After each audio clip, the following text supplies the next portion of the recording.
Queridos participantes, el día de hoy estoy realizando una nueva grabación de la clase que se dio el día de hoy, 11 de mayo del año 2025, ya que tal vez por cuestiones de conectividad y al empezar la clase con la intención de conversar con los estudiantes sobre algunas preguntas que hicieron en relación a su última entrega, especialmente el estudiante, el compañero de ustedes, Gustavo Díaz, de la extensión de San Cristóbal. Tal vez en ese momento no le di clip a la grabación y pues lógicamente sí tomé la constancia del soporte que se encuentra en Internet, pero bueno, con la intención de dejarles toda la información referida a esta clase,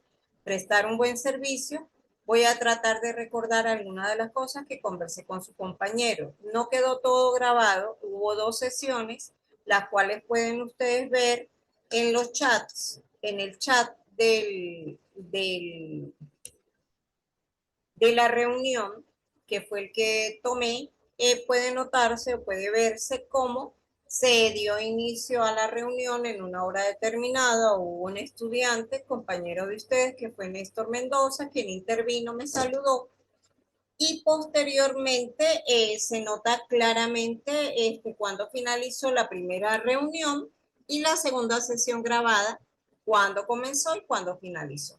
Entonces, bueno, creo que pues esto pudiera pasar al momento de prestar un buen servicio y sencillamente todos somos humanos. Y bueno, aquí vamos a compartir pantalla para que ustedes puedan ver qué fue lo que quise mostrarles con relación al contenido programático y a la vez hacer algunas aclaratorias generales sobre lo que se conversó en esa clase y que eh, el compañero Gustavo intervino bastante. De hecho, en la segunda sesión que debería haber quedado grabada, que no fue así por como les estoy diciendo, tal vez ingresé pronto a las dos reuniones, él comentaba acerca de su experiencia laboral. Bueno, entonces no se diga más, vamos a compartir pantalla para que ustedes vean el contenido que se manejó el día de hoy.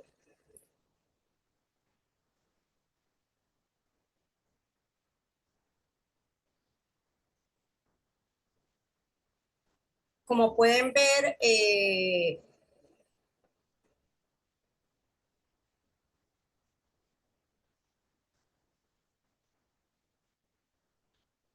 como ustedes pueden ver, trabajamos sobre la base de esta minuta, que era básicamente conversar un poquito más acerca de la arquitectura von Neumann y especificar un poco más sobre los componentes de esa arquitectura que los caracterizaba, así como hablar sobre diferentes tipos de memoria, periféricos, buses, y conversar un poco más de la unidad central de procesos. Pero sobre todo, estos tres característicos en donde conversamos bastante. Y bueno, la arquitectura von Neumann, como ya lo sabemos, su criterio fundamental fue, como lo ven a mano derecha con el dibujo, sencillamente tener un mismo sitio, en un mismo sitio almacenados tanto el código de programa o instrucciones como los datos. Y bueno, se podía ver entonces como una única memoria en la cual estaba conectada a través de estos buses con la unidad central de proceso. Ese era el inicio o el principio de la arquitectura von Neumann que hemos venido trabajando. Y aparte de ello, pues muy importante porque esta arquitectura permite que se lleven a cabo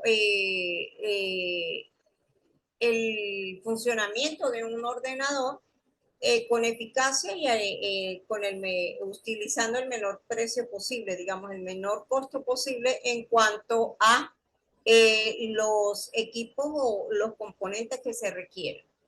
Sabemos muy bien que las funciones básicas de un ordenador son procesar, almacenar, transferir y controlar datos. Y pues esta arquitectura, en función de sus partes, como lo podemos ver en la próxima diapositiva, se encarga de llevar a efecto estas funciones como tal.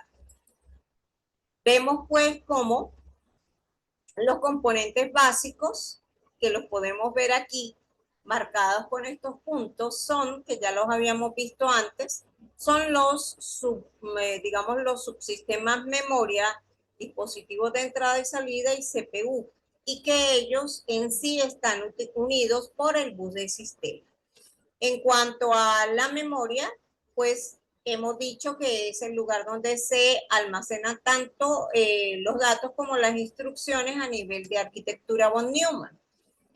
El procesador está conformado por, en el caso de esta arquitectura, una unidad de control y una de ejecución, que era en ese momento la que efectivamente ejecutaba las operaciones que indicaban las instrucciones del programa. En este caso se identifican unidad de control y unidad de ejecución como elementos independientes, ¿ok? Diferentes e independientes. Eh, Otra cosa importante que tenía que ver con la arquitectura von Neumann era los dispositivos de entrada y salida, que como tal son aquellos que permiten la comunicación con el mundo exterior. Y sabemos muy bien que hemos visto cómo se subdividen y clasifican, pero si nosotros tenemos un computador básico, como lo conversaba yo con sus compañeros esta mañana, sencillamente pues tenemos teclado, monitor y ratón como elementos fundamentales, que son los dispositivos de entrada y salida. Y no olvidemos, obviamente, que si anexo a ello, pues, como lo dijimos ahorita, el procesador, que es el que se encuentra en la unidad central de proceso, o es caracterizado como unidad central de proceso. En cuanto a ese bus de sistema, ya lo habíamos dicho, se encarga de interconectar estos tres componentes fundamentales de la arquitectura von Neumann.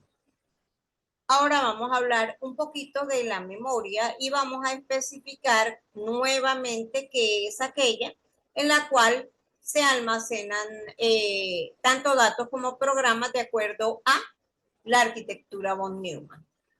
Y sabemos muy bien, aquí lo podemos ver en el dibujo, que existen diferentes tipos de memoria. En el caso de la memoria caché, ya en clases anteriores habíamos visto que se conectaba entre la CPU y la memoria principal porque ella pues es mucho más rápida que la memoria principal. Y bueno, tenemos otras memorias llamadas secundarias que vamos a ver ahorita, que básicamente me permiten para almacenamiento. En cuanto a su tamaño, sabemos muy bien que a mayor tamaño es más lento el dispositivo y que a mayor velocidad, pues el coste por bit es mayor. ¿Qué más podemos decir? Pues que sí, cuando se maneja el concepto memoria, no son más que espacios, son localidades en las cuales hay almacenada información. Y que bueno, esto que tenemos aquí como memoria caché principal y secundaria tiene que ver con eh, su forma jerárquica, digámoslo así. Y siempre la intención es que la información o el procesamiento de la información realizado a través del computador como dispositivo, para ello, para ese logro, ese fin, se haga de la mejor manera y por ende y por tanto, pues a mayor velocidad de la memoria requerimos usar mayor costo, vamos a caer o a incurrir en mayores costos, ¿ok? Vamos a ver aquí, dentro de esta clasificación que hemos visto, vamos a hablar de la memoria principal. Sabemos muy bien que como tal es un conjunto lineal de compartimentos numerados de igual tamaño, es lo que uno llama el tamaño de la palabra, o el tamaño de palabra de la memoria a los que podemos acceder aleatoriamente, ya que la memoria principal es llamada Random Access Memory o por sus siglas en inglés RAM.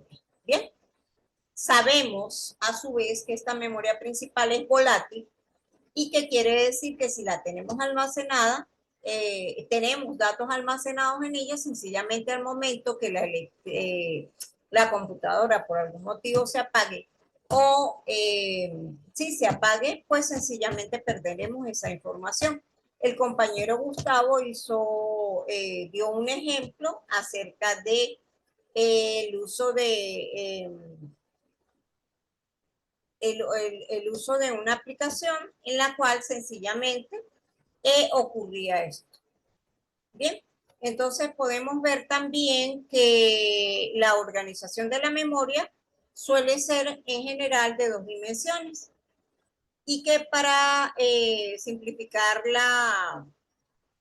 esto se hace para simplificar la circuitería. Todo ello va a depender de la longitud de memoria, ¿verdad? Y de el máximo que podamos ver a nivel de direcciones. La capacidad máxima pues es de 2 a la n por m bits, como se puede ver aquí en el dibujo. Podemos ver también que si hablamos de la memoria caché, y que me pareció muy importante que ustedes supieran que esta memoria era un poco más rápida que la principal, pero no solamente eso, sino que hay un tiempo medio de transferencia de una palabra tomando en consideración la relación entre la memoria principal y la caché, ya que la caché está intermedio entre la CPU y la memoria principal o se conecta de esa manera.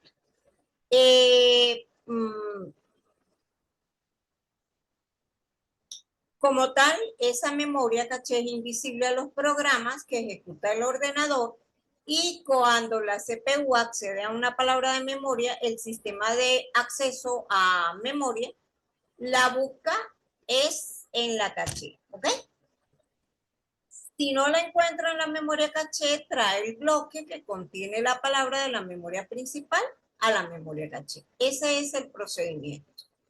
Y bueno, a nivel de ordenadores actuales podemos notar cómo acá podemos decir que existen diferentes niveles de memoria, como son los niveles 1, 2 y 3, en donde hablamos de una memoria pequeña de velocidad muy similar a la CPU, luego una más lenta y de mayor capacidad que la del primer nivel, que almacena tanto datos como instrucciones y que es externa a la unidad central de procesos. Y en los diseños actuales tiene un bus de comunicación propio e independiente. Mientras tanto, en el nivel 3 este nivel 3 aparece básicamente en los ordenadores tipo multiprocesador, es una memoria caché compartida por varias unidades centrales de procesamiento o varios procesadores. Y que a nivel de la política de ubicación, refiriéndose esto como tal a la manera como se lee el bloque de memoria, podemos encontrar memoria caché de correspondencia directa, completamente asociativa o asociativa por conjuntos. Cuando es de correspondencia directa, cada bloque de memoria principal tiene una sola posición en caché, donde puede ubicarse. Son cachés de, digamos, diseño sencillo y de menos prestaciones que el resto. Quiere decir que el funcionamiento es más reducido, más limitado, digámoslo así, no reducido. En el caso de cuando es completamente asociativa, sencillamente podemos almacenar cualquier bloque de memoria, es decir, no en una posición específica, sino en cualquiera. Y presenta mayor rendimiento como tal, pero obviamente su costo es mayor. En la asociativa por conjuntos, la memoria caché se divide en varios conjuntos de n bloques. Cada bloque de memoria tiene asociado un conjunto de bloques de la memoria caché y podrá ubicarse en cualquier posición dentro de él.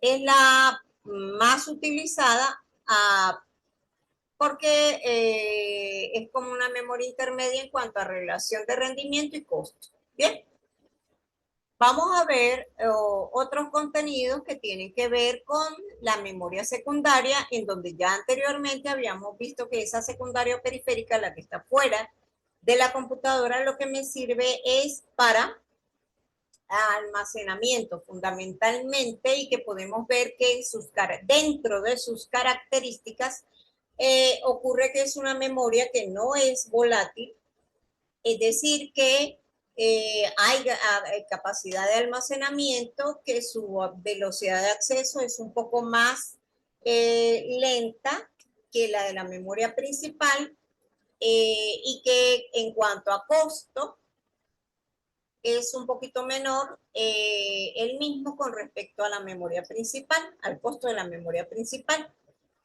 Porque recordemos que esto todo depende de las capacidades, del ancho de, digamos, del ancho de banda, de lo que se quiere, de la capacidad como tal de la memoria.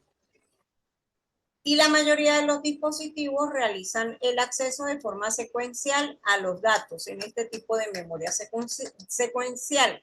También tenemos que hay diferentes formas de almacenarlo. Esto lo vimos en clases anteriores, como por ejemplo dispositivos magnéticos, ópticos y eléctricos, en donde podemos tener de ejemplos CD-ROM, DVD, discos duros o las llamadas memorias flash. Recuerdo que acá en esta diapositiva, justo en la diapositiva 7, se interrumpió la primera, digamos, sesión grabada, en donde el compañero Gustavo Díaz preguntaba acerca de que si la BIOS era una memoria flash. Yo le comentaba que sí. ¿Por qué? Porque se puede reprogramar la BIOS, pero que esa memoria flash es llamada algo así como memoria NOR. Quiere decir que tiene una clasificación extra. Entonces, comentamos que sí es esa memoria flash es la que se utiliza para la BIOS. Ok. Y aquí, pues bueno, ya aquí una vez terminamos la charla de los contenidos que venía, pues él comenzó a conversar acerca de la importancia de, ¿qué cosa? De el manejo de las diferentes teorías que se pueden adquirir, así como yo le comentaba que durante o dentro de su actividad laboral, pues sencillamente él puede, en su experiencia, manejar o más bien poner en práctica nuevas teorías o tener conocimiento de otras cosas que se las da la misma práctica en el momento determinado. Hablamos a su vez de que podemos tener videos en TikTok y videos en YouTube, en donde en muchas partes en España, pues sencillamente nos hablan de el uso de construir un ordenador con elementos claves o básicos, es decir, armarlo teniendo características específicas, y él comentaba que era muy importante, así como yo lo comento, tomar en consideración las características del procesador y que tuvieran cierta y determinada coincidencia con los demás elementos que se iban a utilizar, así como el objetivo para el cual o el manejo de ese computador que iba a tener, si iba a ser manejado, perdón, para juegos, si va a ser manejado para procesamiento de información con mucha cantidad de datos, entre otras cosas. Entonces, en cuanto a los periféricos de entrada y salida, nosotros decíamos que se podían clasificar en líneas generales en de entrada y salida, pero podíamos clasificarlos no solo por el tipo de comunicación, como también entrada, salida o mixtos, sino también, perdón, en base al ancho de banda, perdón que estoy un poquito ronca, de banda utilizada. Y entonces dentro del gran ancho de banda nos encontramos con el monitor, la tarjeta de red y ancho de banda menor como lo es el teclado y el ratón. Si nosotros hablamos de estos periféricos de entrada y salida, eh, en cuanto a la conectividad de ellos mm, con el bus del ordenador, podemos tener que es necesario utilizar dispositivos puente denominados puertos de entrada y salida. Y que esos puertos, como lo habíamos visto en clases anteriores, en donde también participó el compañero Gustavo, hablábamos de los puertos PSI y también de los USB.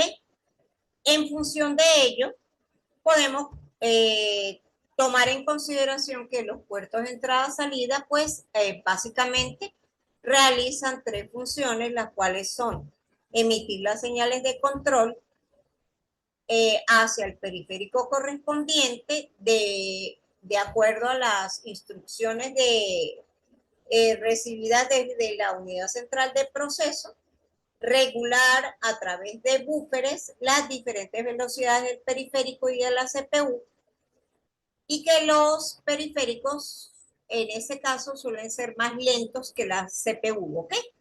Y a su vez se encarga de realizar las conversiones que sean necesarias, tanto eléctricas como de codificación de la información.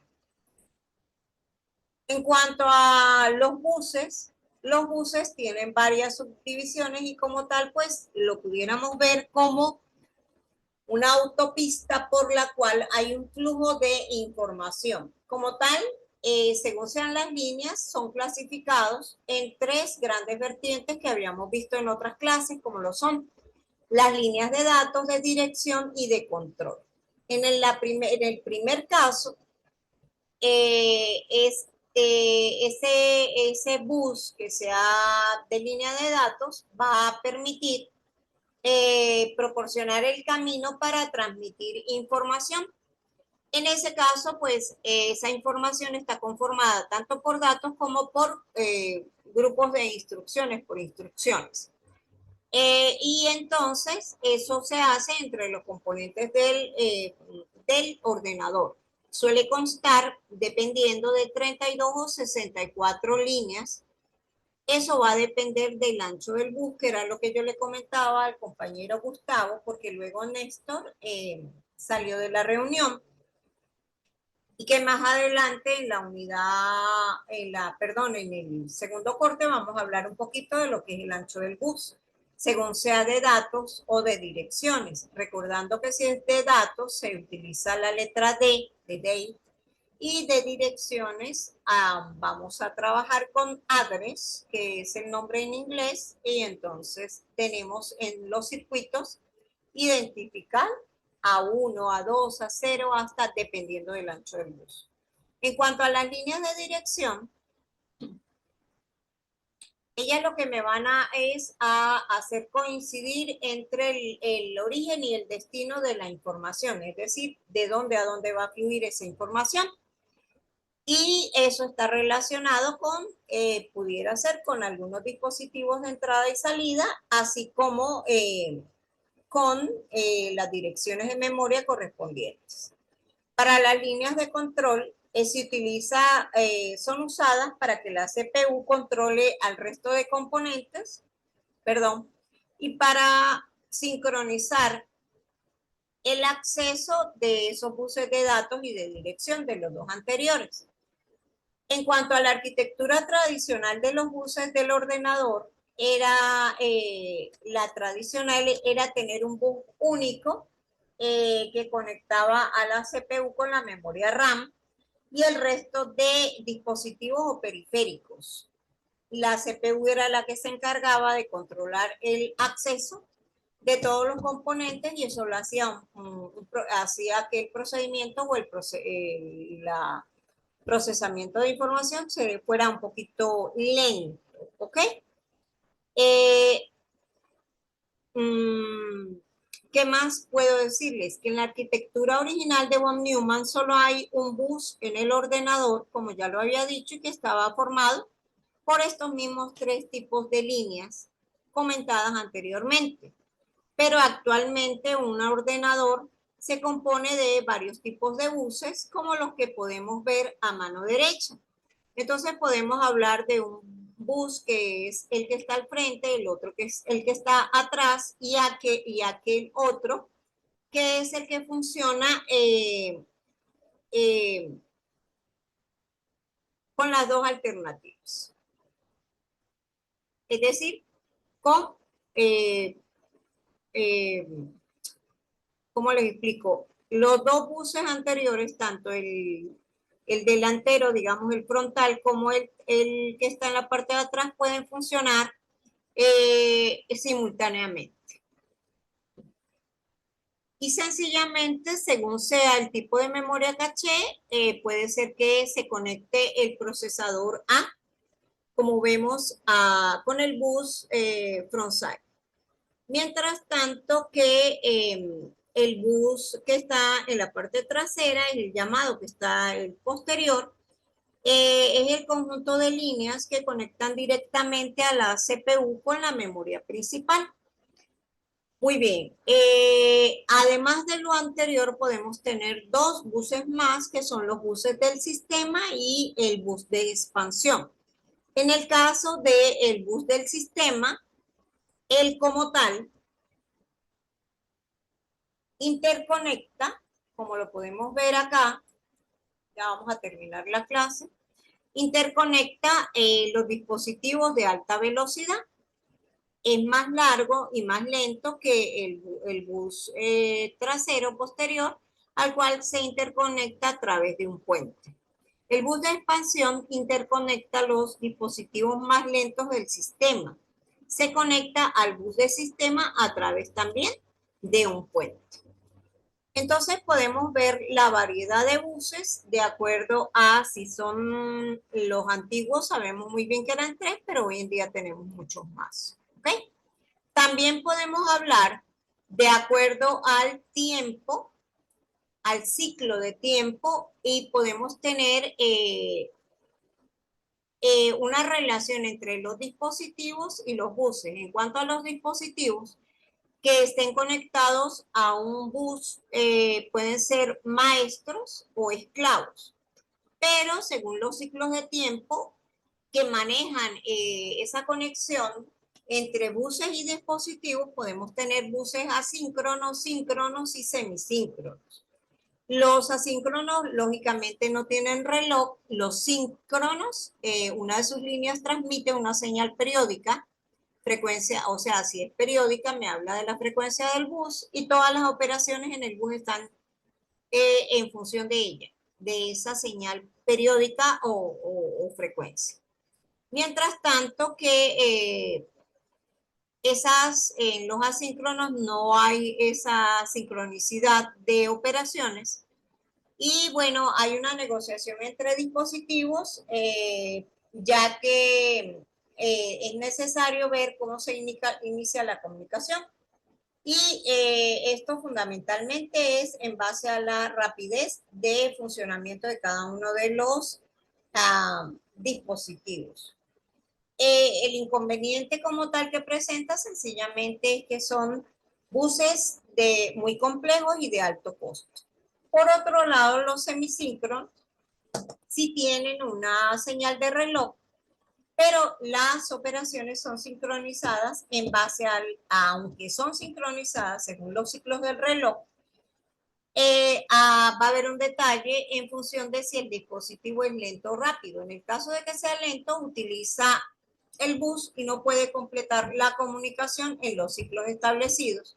Entonces es necesario que se active una señal de espera para obtener un ciclo más. Y hasta que no termine, no se le va a dar paso al siguiente dispositivo para que pueda utilizar la conectividad, la interconexión de bus. Este sistema va a permitir que un bus que no va a la velocidad del dispositivo más lento realice complejas operaciones de negociaciones de la velocidad de comunicación, mientras tanto que en el asíncrono sí se ve esta situación. Por último, o dentro de lo último que conversamos, hablábamos de un arbitraje del bus que pudiera ser centralizado o descentralizado sobre la base de estas negociaciones de turno de uso del bus. ¿Okay? Y es lo que uno conoce como arbitraje de bus. Entonces, cuando es centralizado hay un árbitro, un dispositivo árbitro que determina qué dispositivo tiene acceso al bus. Y existen dos diseños como tal, el de una sola línea y el de líneas independientes para cada dispositivo. Es mucho más costoso, por supuesto. En cuanto al arbitraje del bus que se ha descentralizado, en este caso no existe como tal un árbitro, sino que el sistema de buses ha establecido que cada dispositivo tiene su prioridad. Se evita entonces tener un dispositivo árbitro, pero su diseño es, como lo vimos, muchísimo más complejo. Por último, en esta exposición que se realizó el día de hoy, se habló también por encima de la unidad central de procesamiento, en donde pues sencillamente ella estaba conformada internamente, el procesador no es más que un chip que tiene un conjunto de partes y dentro internas podemos ver algunas de ellas como lo son el generador de reloj y lógicamente la unidad aritmético lógica y de control.